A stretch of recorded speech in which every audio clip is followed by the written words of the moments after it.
go. Welcome everyone to Bolts and Hose, episode number 54.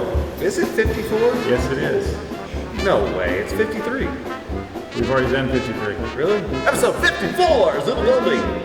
54. If it's not, we'll edit it out. Okay, so it's 53. And then cut. 54.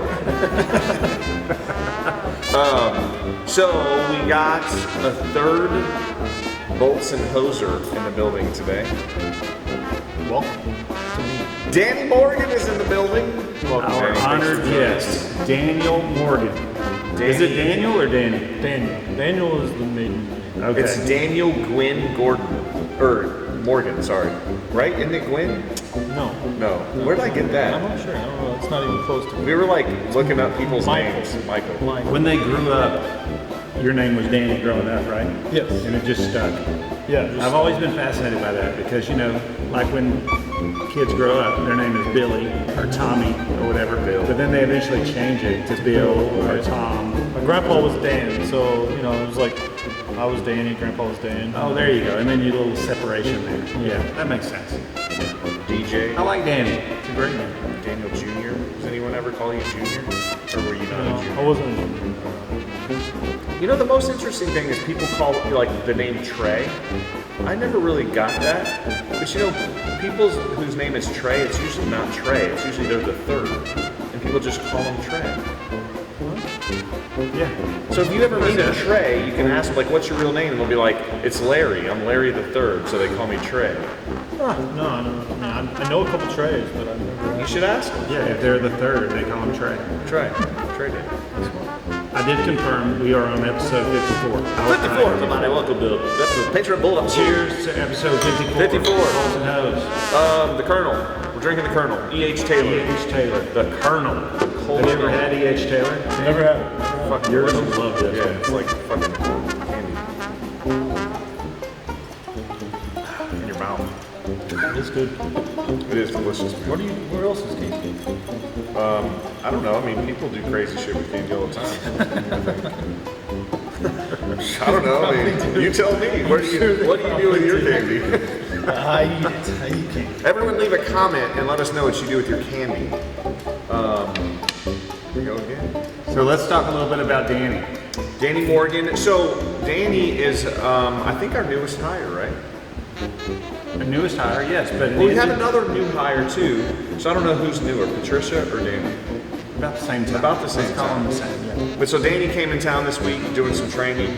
An industry veteran. An industry vet, a playa, if we could say, a playa with not ER, just an A. Yeah. Playa. So what's your background, Danny? What are you good at? What do you do? Background is in standard bolting. I do a lot of standard fasteners, standard bolting, flange bolting, Little spiral gasket action. Yes. cut gaskets. You got some great relationships all over the country, right? Yeah. Relationships that spread coast to coast, border to border. Just pushing bolts. Pushing bolts and pushing gaskets. That's what we like to do. And now hose. Bolts and hose. Right. That's right. You know, Danny, I think, shares a very similar service-oriented mindset that Patriot Bolt does. I think that's what probably you would base your success on is Right. you really care, right? Care, yeah. I care. I like to build relationships. I like to, partnerships and, really actually care about what I'm doing. Yeah, I mean, I think, we've had some relationships in the past and we've dealt with each other, known of each other. I think that is the one thing that customers always say, people in the industry always say is that, service is important to you. So, pick up the phone, you're always available.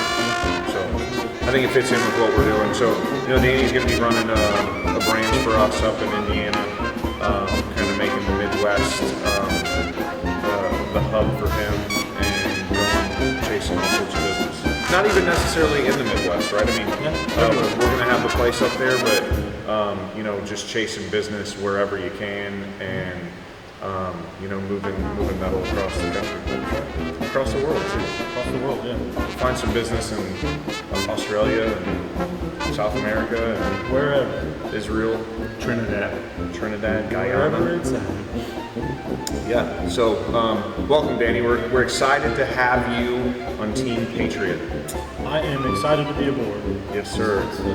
It's an exciting time for me, that's for sure. Heck yeah, so Danny came in, supposed to come in last week, had some stuff going on, came in this week, tried to leave yesterday and just, he didn't want to go. He didn't want to go home. Couldn't leave, didn't want to go home. Weather got mixed up. So did tornadoes really hit? Yeah, some tornadoes in Dallas is what I heard. That's what they They said. hit- they yeah. And touched then there's down. also apparently this wildfire in Mexico, and it's bringing this smog up. Is So I that don't know what how that is? impacted- Yeah. I didn't know. Yeah. Oh. I heard that mentioned yesterday by some guests, and I went back and verified it. It was correct. There's some wildfires. It was agricultural wildfires in Mexico, and the wind is pushing it up here. I immediately think a cartel's like burning down crops or something. I could smell something. Yeah, a little marrow. Yeah. Could have been. That's what I'm betting on. I mean, Could be. who really knows? Some But avocado anyway, farms. it's wreaking chaos at the airports. And it's OTC this week, so you got a lot of traffic in and out of and around Houston. We've had a busy week just with people coming in, just people that have come in for the show. And, we're right here next to the airport, so either they're coming in or they're going out, they stop by and check out our big nut. The biggest nut in the world, Big Biggest nut in the Tex. world, Big Tex, the incredible heck. Come on and check it. Yeah, It is a big nut. it is a big. big nut. Have you climbed inside it yet? I have not been inside the nut yet. Before you go Before home, I go, I'll you definitely better crawl inside. crawl inside that nut and see what it's all about Do inside. some jumping jacks Yeah. inside the nut. Be careful though, Bryce. Yeah, I've You've still been got a it. bruise. Dude, my hip is destroyed forever. I have like an indentation in my left hip from biting it.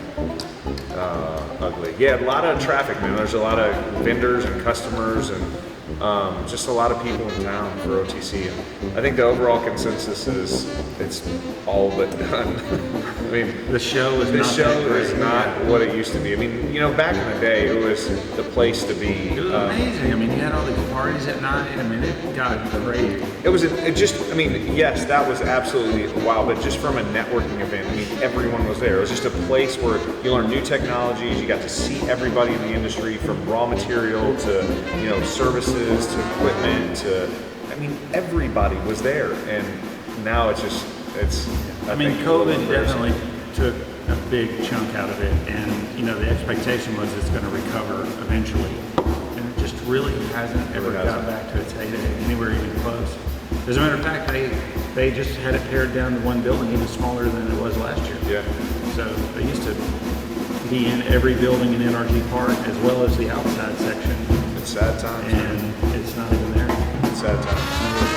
I mean, I remember my old company, we would have like a tent outside, a big tent, and we would do barbecue lunches. And it was expensive, but it was such a good show. I mean, it drew a lot of people, and nobody's even outside. Yeah. Nobody's doing anything. There's a lot of foreign activity there, and it's not the same. A lot of the big boys don't even show up there. Yeah, it's pretty sad. But maybe they'll come back. Yeah, it would be a different thing. That's right. We got another trade show coming up in a week and a half. We're going up to Cleveland again to the Fastener Fair. That'll be exciting. And you'll be there with us on that too. Yeah. First time going to one of these trade shows. So I'm excited. First trade show. We're gonna break your trade show cherry. Isn't that crazy? It's a long time I've been in the industry. Never been to one of these That's shows. pretty impressive, man. You're gonna love it. It is It's fun. great. It's just, if it's anything like Vegas, this is our first Fastener Fair, so I'm curious to see how it goes. I've heard In good Cleveland, things. Yeah. But if it's anything like Vegas, man, it's going to be, I'm excited. I mean, we do very well out there. We meet a lot of good customers, we meet a lot of good suppliers, just good people to network with in the industry. Just spread the love, help people, we get helped. So, exciting times. So we got a couple more things. We got the parts of the week, Yeah, well, and then we've also got some current events. I mean, I read some of the articles. that I sent you a couple articles. I looked up some other things. I mean, One of them what was short. sticks out to you? One of them was short. One of them was about the largest upstream job growth in the last decade was last month. So in the last Really? month, we I had didn't see that. 4,500 upstream jobs. Now, I'm not sure how they measure that or what metric they use to track that. In the United States or globally? I think they said in Texas, actually. Yeah. I think they said in Upstream Texas. in Texas. Yeah. So what do you think that's related to? Do you think it's related to offshore, or do you think it's related to like more land-based? If you had to guess. I'm not sure on that. Because remember we talked a couple of weeks ago about a couple of the stuff newer up. rigs offshore, so it could be some of that related to that. Yeah. We're talking upstream, so could be either one. Yeah. So again, I'm not sure of the metrics, but I thought it was an interesting fact. I mean, there's obviously an increased demand for oil, and the exploration side, which is the upstream side, is definitely growing. This is just one other metric that points to that. Yeah, I mean, I think you were listening to it with me. It's a Yahoo video, and a guy was talking about how, oil producers it's the most profitable they've ever been under the Biden administration, and I think that's a little misleading. I think you come out of COVID and just there's zero demand, and then voila, there's tons of demand just increased. And Prices are high right now. Prices Yeah, are high, everything, right? So, yeah. all you got to do is maintain the same business, and you're making more money. Exactly. Yep. Everything's higher. And we've obviously recovered substantially from that. For sure. But the prices are still up. And I think usage of oil and gas products is probably through the roof. It's probably higher than it was pre-COVID, I would guess. I mean, to your point, everything costs more. But I think people are traveling around. I mean, there's just more products out there using. I know electric cars are gangbusters, but There's a lot of volatility out there with the pricing. There's a couple of wars and conflicts going on right now. yeah, So that always drives price higher. without a doubt. Instability in the Middle East. Without Russia. a doubt. I mean, really, I think last month was one of our biggest months that we've had, and a lot of that was related to oil and gas. So if you just think about it, there's still a lot of people out there screwing around. So And then the other article was about AI, which is a hot topic, right? And it's obviously creeping into our lives in many ways. I mean, you can look at ChatGPT and art generation and things like that, but the article is specifically about how AI is being used in the oil and gas industry right.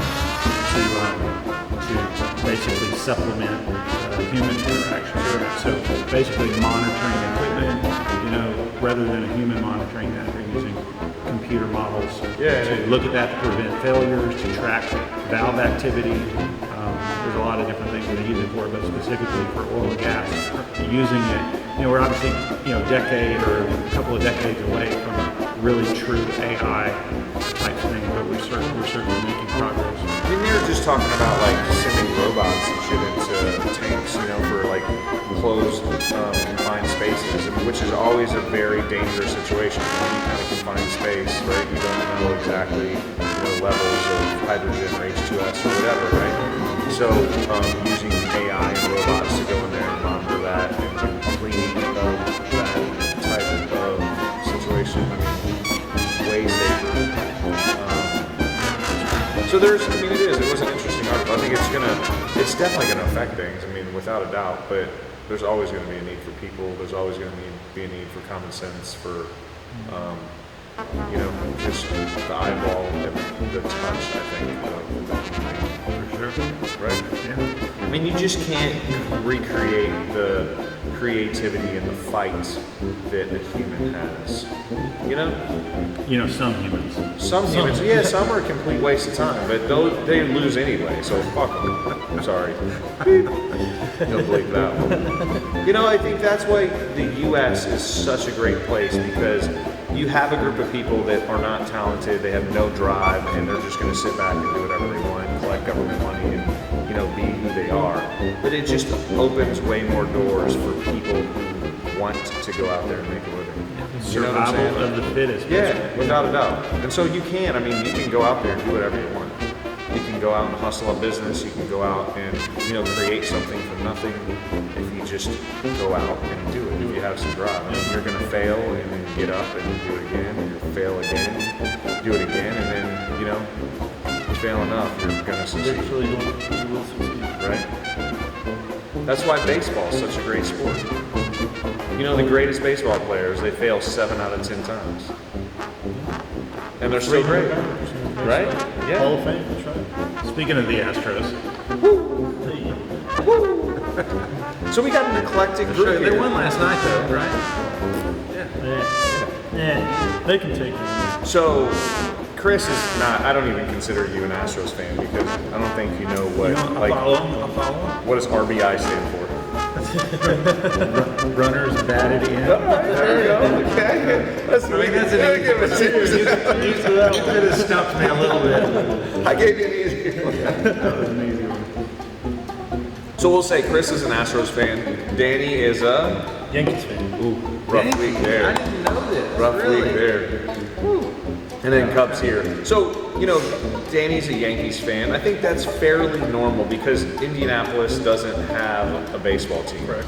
So you're probably going to be rooting for a variety of teams. Cubs or Reds. Yeah. Mainly Cubs and Reds fans. Cubs, Reds, probably some St. Louis activity A little in bit of there. Cardinals, yeah. Maybe some Braves just because of TBS, probably Yeah. back in the day. Yeah. But then Yankees, obviously, if you don't have a baseball team, I think Yankees is a direction that people take. Right. So it's looking good for the Yankees, man. I hate to say it, but Kicking ass. it's one of the scariest lineups I think I've ever seen in baseball. It's going to be, if people stay healthy, prediction is chalk and chalk. So Yankees, Dodgers. Yeah. And then if Ohtani pitches, Dodgers win. If Ohtani doesn't pitch, I think the Yankees win. Because I think the Yankees will pick up some big, crazy pitcher this season. I think so too. Like Verlander. Ooh, I don't know if it'll be. Yeah, I I don't think he think might so. be. Let's see. I don't know if he's done. I think they'll get rid of him though. I think he will no longer be an Astro. Bregman's gone, Verlander's gone, Framber's gone. I bet you. So it'll be a rebuild of the Steelers. The old Colt 45. They've had a nice run though. It's been a run. It's been a they've been- There was a season not long ago where they started out way in the hole and they came back out of it, right? They did. They had a. Yeah, I think it was a couple years ago. They had a. They were rough way start. down, and then they came back. They just, I think the difference is there's some good baseball in their division. And historically, their division has sucked. Last year, the Rangers were good, but before that, man, it's always been like the Mariners have been terrible, and then they made a run again. And kind of continued. I don't know. So it's a great sport. It's a lot of fun. agreed, Astros. And then you got the Pacers rocking. I don't Pacers are rocking. We play tonight. Knicks, Pacers, Knicks. That's a team that, both of those teams have been pretty irrelevant for a long time, right? Yeah. The Pacers had a run a couple years back in where they were in the playoffs perennially, but the last few years have been pretty bleak for us still. To be back in the playoffs is good. Basketball in Indiana is pretty big, right? Yeah, sure. The Hoosier State. That's right. That's where the Cougs coach came from, right? Calvin Sampson. Alvin Sampson. Well, he came from, I think he came from, was it Kentucky, and then he went to Minnesota, and then he went to Indiana, and then Houston. Yeah, I don't think we would have gotten rid of him. He had some recruiting issues and whatnot. He was a cheater. Got a little bit of Every violated- place that he's gone, he's been a cheater. And, Without a doubt. But he's a good coach. Shit, he's Obviously, he's a good coach. he's doing well with Houston, right? So, He's had some good programs, for sure. yeah. So, yeah, good old Pacers. It's May in Indiana right now, so it's Pacers and Racers. That's anytime you got the Pacers and Racers going on, that's good for Indiana. Right? So when is it? What's coming up next? Is it Brickyard and then Indy? No, or is it Indy 500. Indy 500 is Memorial Day weekend. So Okay. that's coming up very end of the month. I think the last weekend was probably the Grand Prix, which is the road course. So they do the Grand Prix the beginning of May, and then they've got 2 or 3 weeks of qualifying and practice and all of that leads up to the 500? And then when's Brickyard? Brickyard's in August. Oh, okay. All right. Usually it's sort of towards the end of the season. The Pacers and Racers. I've never heard that. That's Yeah, that's when the Pacers are in the playoffs. If they're making it long into the playoffs, where towards the end of May, that's good for the state. That's good for the city. Pacers and Racers. Anytime the Pacers and Racers are on, You're that's happy. that's good. You're drinking some Budweiser. Yeah, for sure. So who are you picking for the NBA finals? NBA Finals. Yep. Oof. I think it's going to be Celtics Wolves. In my opinion. Okay. Celtics are having a little bit of a tough time though with Cavs. I think they lost last night, I believe. Really? I haven't paid any attention. I'm such a non-basketball fan anymore. I watch what's on TV. So if there's a sport on TV, I'm probably going to put it on, unless it's women's. I'm picking the Rockets and the Bulls. Speaking of women's basketball, Rockets and the Bulls. Neither of them are playing. Speaking of women's basketball, we just got Caitlin Clark. That's more exciting. that's news true. for Indiana, right? So that's- Really? Yeah. Indiana has a WNBA team? Yeah. What are they Indiana called? Fever. Indiana Fever. The Fever. They drafted Caitlin Clark, #1 overall pick. She's probably the most popular athlete in the state. Without doubt. A big old fat contract too, right? Yeah, probably $100,000. No, I'm just kidding. Yeah, it means No, it was big. It was big. a big contract for her. Yeah, right. But Just for WNBA history. It's Yeah, like it was one of big. the It was big. Yeah. We could argue all day about that, but it probably isn't the platform. But that is, congratulations to her. Yeah. She's going, 2 states over? She went to Iowa. And they were saying when they announced that jersey is sold. Sold. Yeah. It's the highest selling jersey in the country. So can you buy, that's an interesting question, right? So it's a female jersey. Yeah. Can I buy a jersey? Would it fit looser You could buy a men's on the breast area? You actually look better in a women's. I'm sure that you can buy a men's jersey. women's jersey. Okay, all right. Men's Fair enough. Yeah, of course. Yeah. I might go rock that. That's a good buy. And it's a cool looking, the jerseys look okay. Are They're not the like Indiana? Is it the Indiana Fever or the Indianapolis? Indiana. They used to play in a barn, but now we got Caitlin Clark, so we put them up in they're playing in the big stadium. Are they? Pacers and everything else. So what's this Pacers stadium called? Bankers Live. Bangers Life. And so that's where the Fever play now too. Yeah, I think. Good for her. She has changed the game. I think the LSU Iowa game was The like most watched basketball game. basketball game. More so than any More so than the men's or anything. That was crazy. Yeah. Change the game. I'll tell you what. Let's talk about some parts, guys. Which part do you want to talk about? Danny's our guest. He should pick. Morgan, which part? Let's start with this one. Okay. This, I think, we've had a week of collar studs and a week of sockets. There's a lot of them. Yeah, there's been a lot of color stuff out there. So this, my friends, is an L7 collar stud. I can't remember the size of this. I think it was, what do you guess? I guess I'm sure. I was going to say something. I'm gonna say inch and a half. Inch and a half. So let's just go with it. Inch and a half. What do you think the height of that bad boy is, or the length? 9 inches. This is probably 9 inches, but overall. Oh, full length? You're probably 14. 18? No, it's longer. Yeah, long. If that's 9, Yeah, it's that'll gonna be be 22. So on this one, I think 2.5 was a collar. So you guys are probably right. It probably is about an inch and a half. 2.5 was a collar. We had to start out with 3-inch bar because that's all we could find. And at least quickly, I think. And then this is a cool thing. I just wanted to bring this to show half of it's done, right? So they put it on a machine, they're doing one side of it, and then they're gonna flip it around and do the other side. Yep, so the machine is gripping this raw bar section, and your tool is coming and profiling all of this. And then the next step, the second operation, you'll flip that around and you'll machine the other side of it. So this is kind of crazy. You can probably get a little bit of understanding. They're turning a lot of materials. They are clogging off a lot of metal. And our scrap bin is going to be full after this job. And we're going through a lot of inserts, cutting that. A lot of inserts. Now you're going what, from 3-inch down to 1.5 inch? That's Yeah. a lot of milling. That's So a lot of toining. So I think what we did, I bet we've done over 400 collar studs this week. Yeah. I mean, I know we shipped out 172 on an order. We had another order that it'd be probably 20, 30, 20. We've had some big ones. Big ones, too. This is a modest size one, but we did some 3/4. We did some. I know we did some bigger ones. I know we yeah, did the some smaller ones. 3/4 actually had hex flats on the Hex end. flats. We had some that just had the flats.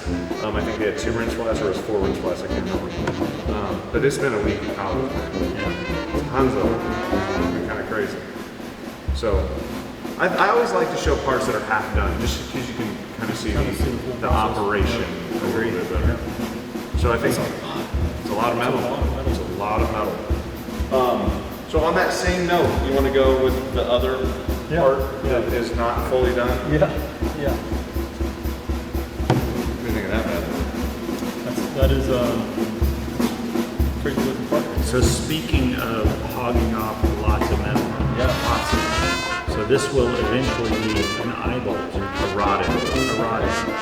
So I'll say a lot of people would know that as kind of an eye bolt, even though it's not technically A forged the same. eye bolt. So they have like flat sides. So you just think about this. It was actually cool earlier today because this part, the top portion, was still a round bar. So they came in, they turned this whole body down, and they did this radius here. And in the middle, from here to the top, they still had the full round bar. And they turned it down on this, the last couple hours. So I wanted to get one of those pieces. I was curious as to what this is going to be. A rod. So, the next step is they're going to take it over to the mill and they're going to do flats. And so it's going to be, flats on each side. They'll drill a hole and then I think it's going to go to the greenness and they're going to throw that back. So you're going to have a circular donut that sits here on the top and you're going to have a hole through the center. And it's going to basically be, an eye bolt or swing bolt or whatever you want to call it. A hold down bolt A rod, of some sort, Yep. right? But the only way to make this is to machine this large ball. The only way to machine the large ball is to start out with a bar that is at least the circumference of, or the diameter of that ball.